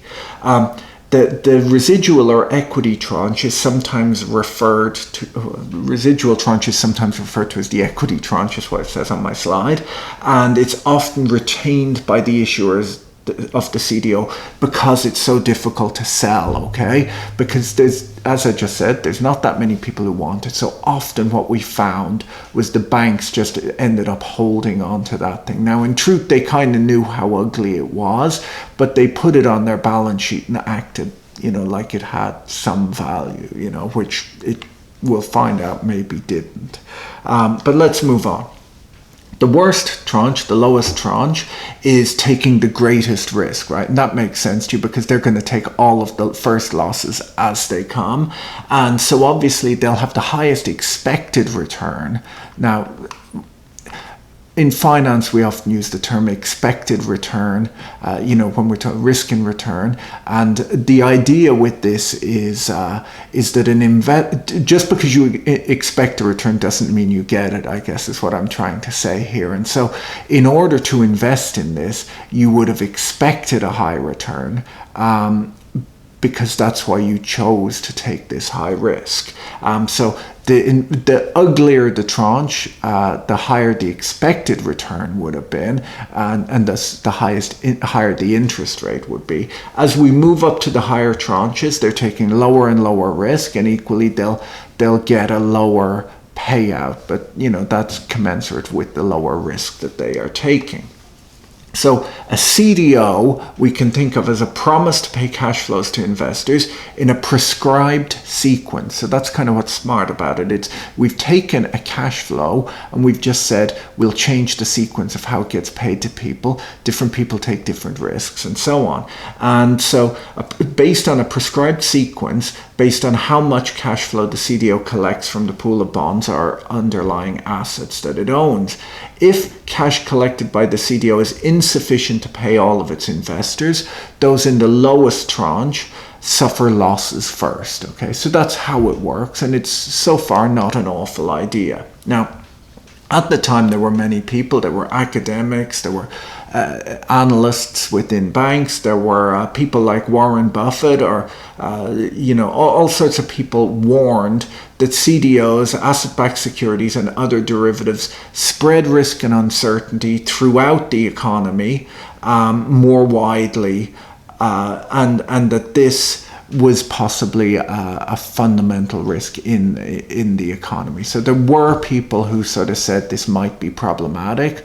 Not everyone said that, though. And in fact, many people were really happy. Now, I shouldn't throw in a movie recommendation in the middle of a derivatives lecture, but there is a very good book written by Michael Lewis. I'll put a link to it below. In fact, I'm thinking of putting together a reading list for students in general, just of sort of interesting finance books, and let me know if you're interested in that. But there is a book that was called The Big Short by Michael Lewis that then got made into a film, which was also called The Big Short, and actually they kind of run through a lot of these derivatives fairly well, and frankly in maybe a more exciting way than I do. But it's an entertaining film as well as telling you a bit about these products and about this time. But anyhow, there were some people who saw the problems, and actually the book The Big Short is about the people who did see these problems and how they ended up profiting from it. So anyhow, CDOs were usually made up with bonds that were just good enough. And that's an interesting thing, right? Because the initial idea when I first talked about it, and as you can imagine, when someone first came up with the idea for this, they would have said, well, we can take a bunch of the kind of bonds, the kind of loans that are out there right now, we'll bundle them together, and this is a good way of selling them, because a lot of people want AAA loans, and we can make AAA loans out of average quality loans. And so the problem, though, was that these were really popular. People loved them.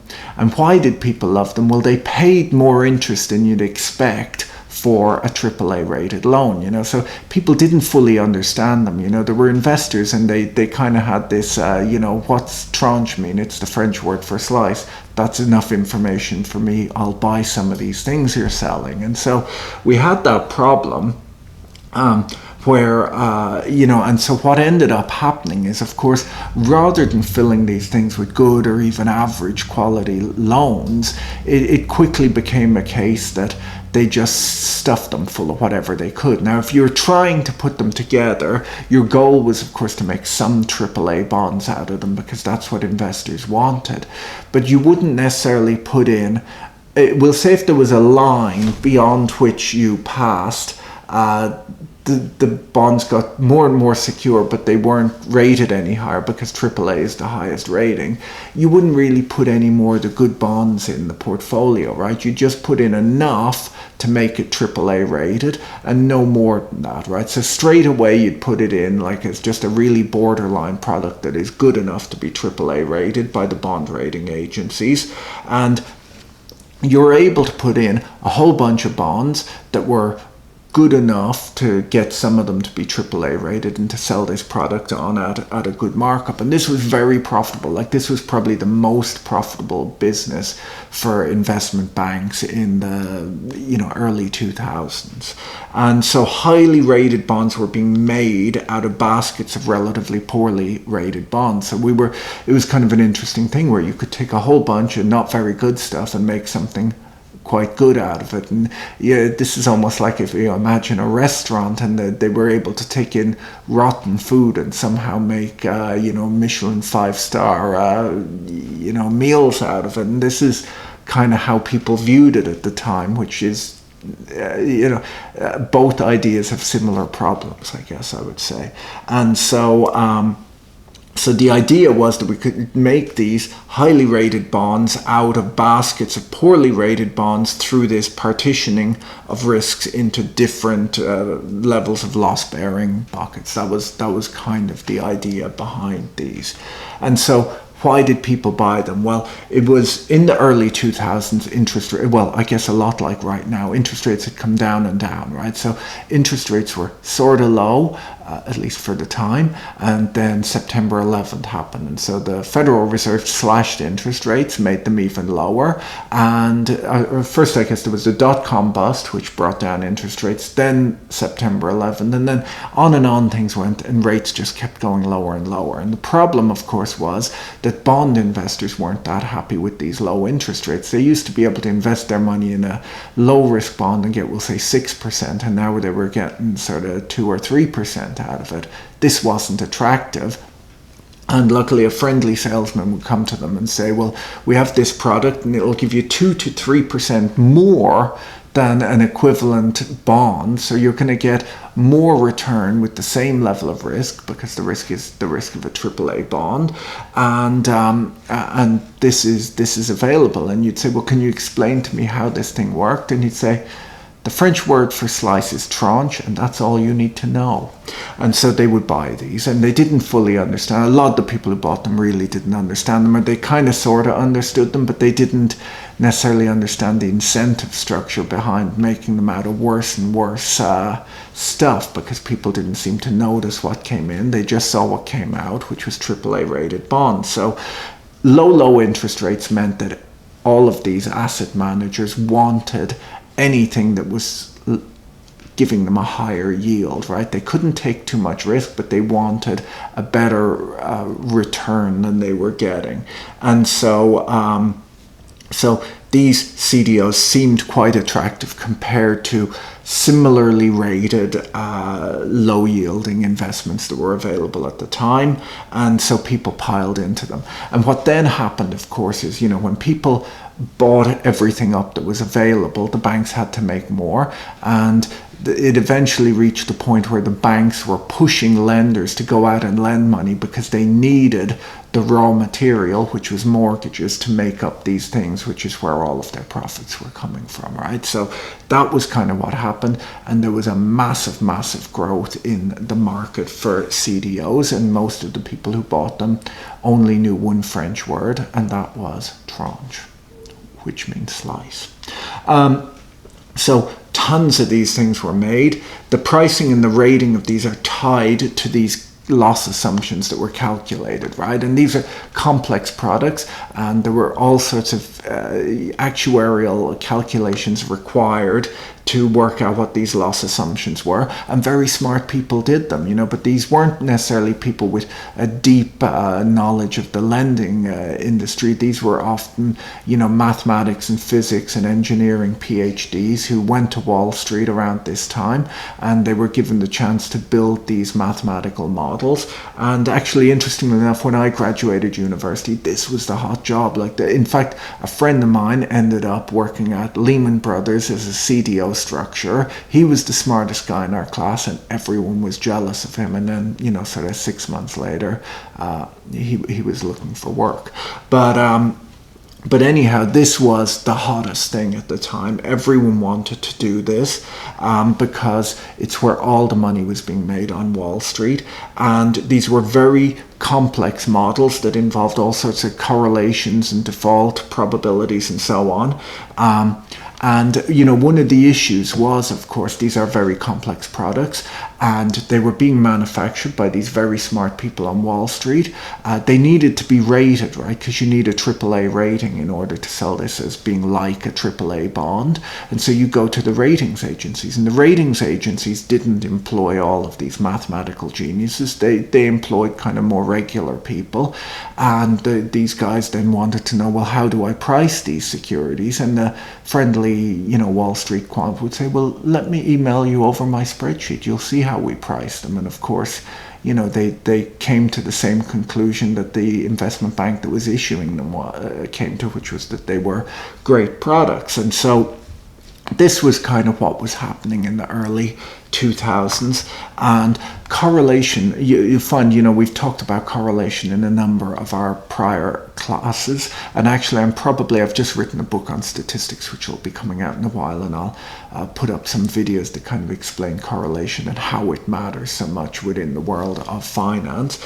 But anyhow, the relationship, the big issue is not just, it's not just how many people are likely to default, but it also matters when they default. And a lot of the assumptions just sort of were built around this idea that people might, in a random way, lose their jobs or fall on hard times and they might default. But it wasn't built around the idea that, firstly, a lot of these loans had been issued to more and more questionable credits, to the type of people who historically never would have been able to borrow money to buy a house, but because of this product they now were able to. And if these people defaulted on their loans and they happen to all default at the same time, well, all of these AAA rated securities definitely aren't AAA, and that's the way things ended up going. Now, got another security here called a CDO squared, and the CDO squared is kind of an interesting product because it's a term used to describe CDOs that were backed by the tranches issued by other CDOs, right? Because I said to you that we're able to, if you imagine it as sort of a sausage factory, and we're able to put in all of these average mortgages and grind them through the machine, and out the other end come some really good bonds, we'll call them the AAA bonds, a bunch of average bonds, and then the equity tranche, which no one wants to touch. Well, what about those average bonds? Well, not everyone wants those either. So what if we collect those and we run them through the machine again, right? We'll take all of our double B and our the all right bonds, and we run them through the machine again. Maybe we can make more AAA rated bonds out of them. So that is what a CDO squared is. It's where you run everything through the machine again. And once again, this is driven by the fact that there was more demand for AAA bonds than any other type of bonds, and it was more profitable to turn average or questionable bonds into AAA bonds. Then we've got a synthetic CDO here, and a synthetic CDO is one that's made up of credit default obligations, CDOs, that we talked about in the first half of this lecture. So what do I mean by that? Do you remember when I said that you're able to create almost a synthetic bond by selling a CDS, a credit default swap? You're able to combine a short CDS, selling CDS protection with the risk-free rate, and that would give you the equivalent of a corporate bond. Well, we could do the same sort of thing with these mortgages, right? And you'll see this referenced a bit in the in the film The Big Short. Where basically what they were able to do is they were able to reference baskets of securities and just say, we'll create a CDS on this basket of mortgages. Then we essentially create these synthetic bonds, and then we'll put these through the machine, and we will make a CDOs out of those, And this is all, both of the last two securities are just showing you how desperate they were to make new ones, right? Because there was just so much demand, it was so profitable, that the biggest problem they had at the time was that there weren't enough raw materials, there weren't enough mortgages to satisfy investor demand. So they just found new and innovative ways of creating these kinds of payouts. And as you can imagine, this stuff all came about near the very end of this market, right before the credit crunch kicked in.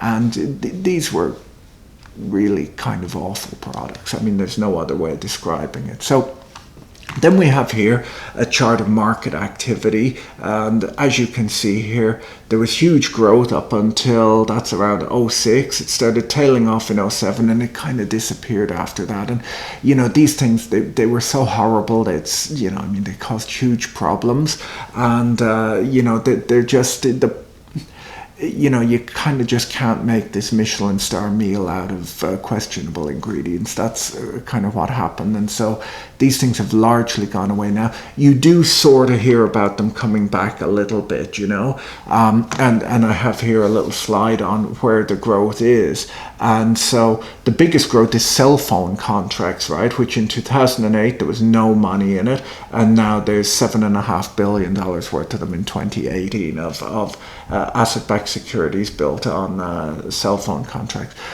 Let me go back though, I'm getting ahead of myself.